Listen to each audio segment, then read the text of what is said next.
Maharashtra TV news, आवाज सर्वसामान्यांचा। Breaking news. साक्रीत 17 वर्षीय युवकाची आत्महत्या। दिनांक 12 मार्च 2026 रोजी रात्री साक्री शहरातील अंबापूर शिवारात एका पडक्या विहिरीत गळफास घेऊन 17 वर्षीय युवकाने आत्महत्या केल्याची घटना घडली। मिळालेल्या माहितीनुसार राकेश भास्कर ठाकरे कोकणी वय 17 वर्ष, राहणार प्रगती कॉलनी, अंबापूर रोड, मूळगाव, सुरजामाळ यांनी अंबापूर शिवारातील एका पडक्या विहिरीत गळफास घेऊन आपले जीवन संपविले। ही घटना समजताच परिसरात हळहळ व्यक्त केली जात आहे।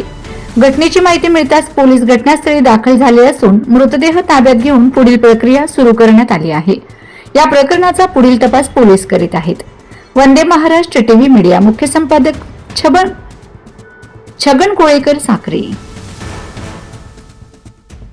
वंदे महाराष्ट्र टीव्ही न्यूज, आवाज सर्वसामान्यांचा। अशाच नवनवीन बातम्या पाहण्यासाठी आमच्या चॅनलला सबस्क्राइब करा, बेल आयकॉनला क्लिक करा।